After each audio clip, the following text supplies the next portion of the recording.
Hey guys, this is Editors Depot and you're watching another intro template tutorial. Feel free to pause this video at whatever moment you wish if we're going a little too fast for you. And if you have any questions, leave them down below in the comment section. We always reply to every single comment, and if we're away for a minute, just go ahead and comment down below and there's very friendly people that will help you, guaranteed. It's important to remember that this is a pre-made tutorial that we've carefully selected and approved because we noticed that it works the exact same way. If you have any questions, comments, or it's just not working for you, just leave a comment down below and we'll get back to you, guaranteed. Now this tutorial requires both Adobe After Effects and Cinema 4D. You will absolutely require them. If you do not have them, go ahead and visit EditorsDepot.com. We can do any template customization at very affordable prices. Just feel free to select the template you wish and check out with it and detail everything you want on the template. Now that that's out of the way, all you're going to want to do is open up the Cinema 4D file. So here it is, and we already have it open, so I'm going to go ahead and bring it up. And as you can tell, everything is ready to go. All you have to do is replace the text, render, and you're done. Except one little thing, there's sometimes problems that come up with the templates, and I'm going to go ahead and cover them here. Sometimes the audio will be included, and you don't have to worry a bit about that. As you can tell on this template, the audio is included. It's not a problem at all, and sometimes the font is not included. If it's not, all you want to do is of course look for the text layers. They will look a little like this. Select it, and then hit font. And select any font you wish. You can visit DesignerDepot.net for any font you wish. The first thing you want to do is of course modify one of the text layers. So here it says your. I'm going to go ahead and hover the text after I select it and replace it with editors. I'm going to do the same thing for the second layer behind that one. I'm going to hover the text and write editors. Now that that's done, I'm going to go ahead and render preview. And as you can see, it says editors, everything is 100% fine. You do the exact same thing for the bottom layers. I selected both at the same time. I'm going to replace it with Depot. Once I go ahead and render preview, it looks amazing and I'm happy with it.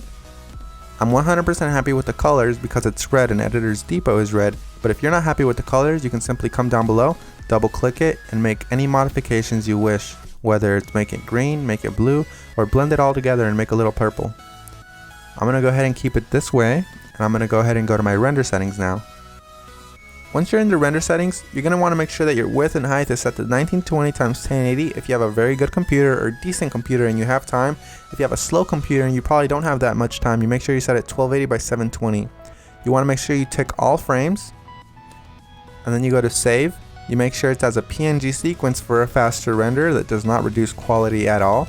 And you want to make sure you select file here. Make sure you make a folder for this one render sequence that's alone and empty.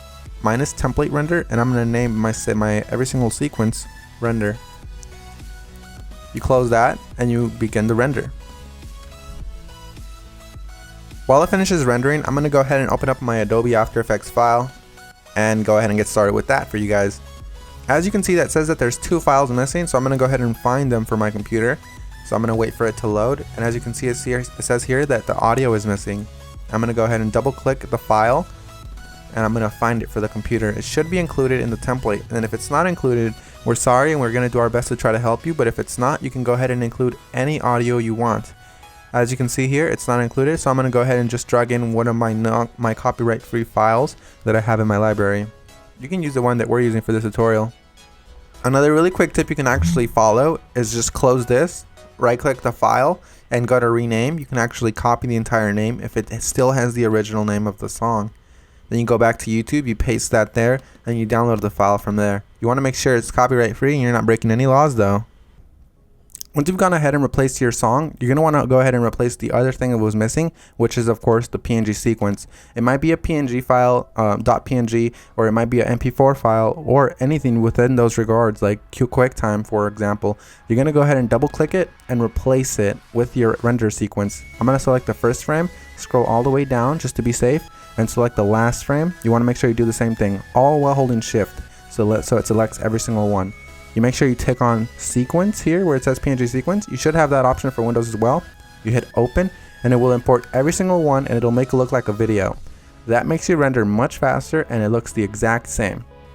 So we're 100% done. Assuming you have every single one of the plugins required, you're 100% done, and if you don't, you're going to have a black screen similar to this.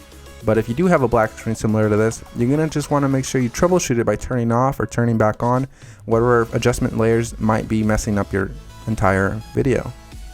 As you can see here, all of the adjustment layers, one of them within these messed up the entire render, so I'm going to go ahead and turn them on one by one. That one's fine, that one's fine. This one's the problem here. So you make sure you turn them back on, and you're done. So I had one layer that messed everything up, and that's because I do not have the correct plugin. You want to make sure you fix that, and you want to make sure you don't run into that problem again. And finish the composition by adding it to the media encoder queue. That pretty much summarizes our video, guys. I hope you all enjoyed it, and if you did, remember, drop a thumbs up if you liked it. Drop a thumbs up if you are a fan of us and you like what we're doing.